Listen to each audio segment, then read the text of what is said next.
Que a paz do Senhor esteja sobre cada um de nós e sobre cada membro da nossa família. Amém? O nosso tema hoje será o simbolismo e o significado espiritual do vento na perspectiva bíblica.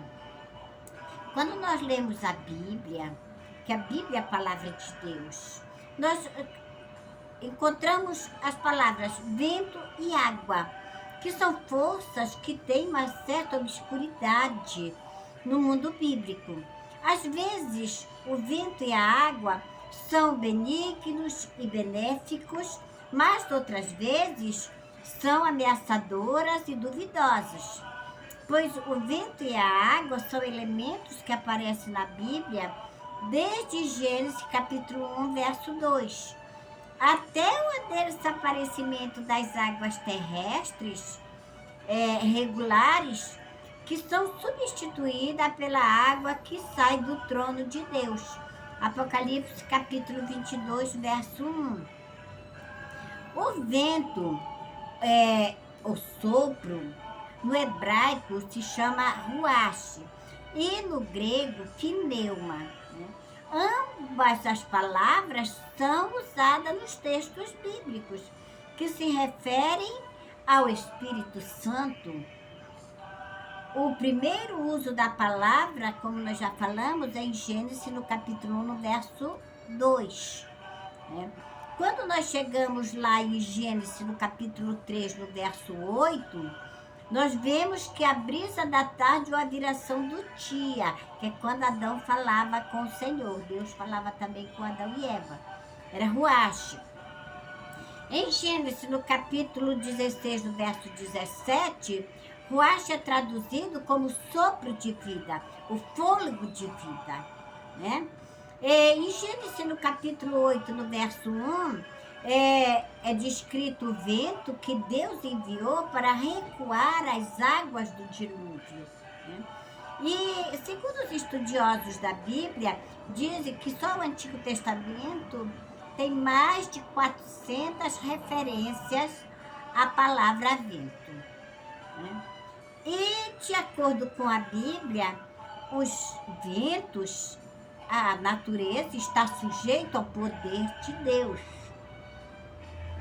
No Salmo 135, no verso de 6 a 7, que tudo que aprove o Senhor, que Ele fez os céus e a terra. Que fez subir relâmpagos, trovões, né? E faz sair o vento. Em Atos, no capítulo 2, no verso 2, ali no cenáculo, quando estavam reunidos, veio o vento impetuoso, que significando o Espírito Santo, né? E quando no Salmo 78, no verso 39, o vento passa que não volta mais, né? Quando nós estamos no pecado, quando a pessoa cai no pecado, que não se arrepender, o Espírito Santo passou e pode não voltar se não tiver arrependimento, né? E em Jeremias, no capítulo 22, no verso 22, também tem uma citação sobre a importância do vento. Nós vemos assim, que o Espírito Santo, ele é comparado ao vento. E o próprio Jesus Cristo fez essa comparação quando ele falava com Nicodemos. E essas características que nos dão essa visão de comparação clara com a obra de Deus, é de diferentes maneiras que nós vemos na Bíblia, né? O Espírito Santo se manifesta de diferentes maneiras, assim como o vento se manifesta de diferentes maneiras na Bíblia, nos ensina a Bíblia. E nós vimos que o Senhor enfatizou isso em Lucas capítulo 24, verso 39. O vento, ele é invisível, quer dizer que ninguém vê, mas sentimos, né? O vento impetuoso, o vento, a brisa, né? A calmaria, a brisa marítima, a brisa noturna, a brisa campestre. Então, nós sentimos, assim como o Espírito Santo. Nós não vemos, mas nós sentimos que Jesus até falou também isso. Dessa comparação, ele sempre se fez essa referência na Bíblia, que ele diz que os verdadeiros adoradores o adorarão em espírito e verdade, quando ele falava com a samaritana ali no poço de Jacó. Então, ele também falou com Jó capítulo 38, falando do redemoinho de vento, né? E também em Provérbios capítulo 1, verso 27, é citado o redemoinho de ventos. Nós temos aí os redemoinhos de tufões figurativos.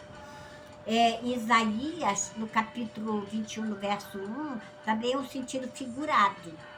Em Daniel, no capítulo 7, verso 2, também o reforço dos 4 ventos. Mas essa questão dos 4 ventos nós iremos ver no outro vídeo, tá? E a tempestade no mar, né?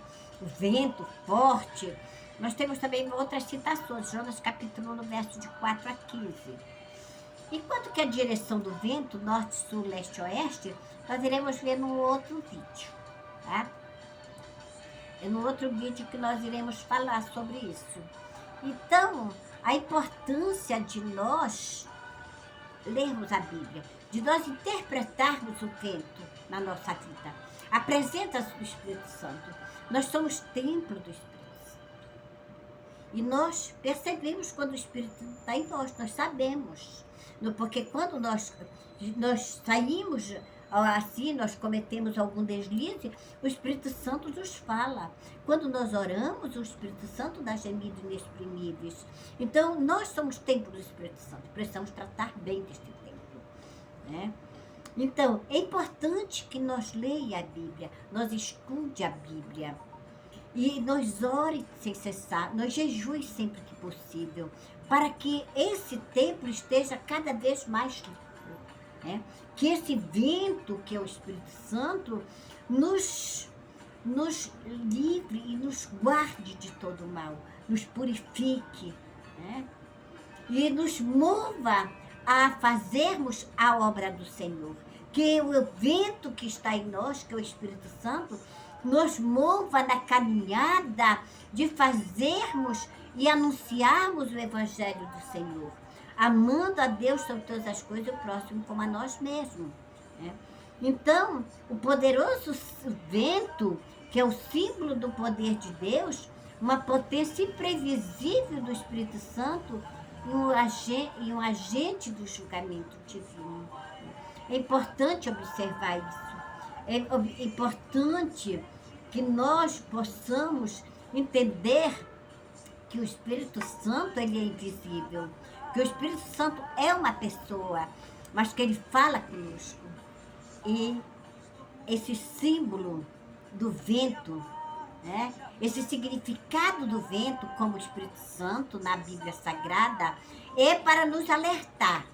Então, que estejamos cada vez mais firmes na rocha Jesus Cristo, que nós possamos cada vez mais ser direcionados pelo Espírito Santo, que nós possamos cada vez mais vivenciarmos o Evangelho da Salvação, para que nós possamos entrar na cidade pela porta, porque Jesus Cristo está voltando. Fiquem todos na paz do Senhor. Oremos uns pelos outros. Oremos pela igreja do Senhor. Oremos pelas famílias. Oremos por Jerusalém e oremos pelas nações. Fique na paz de Deus. Amém, amém, amém.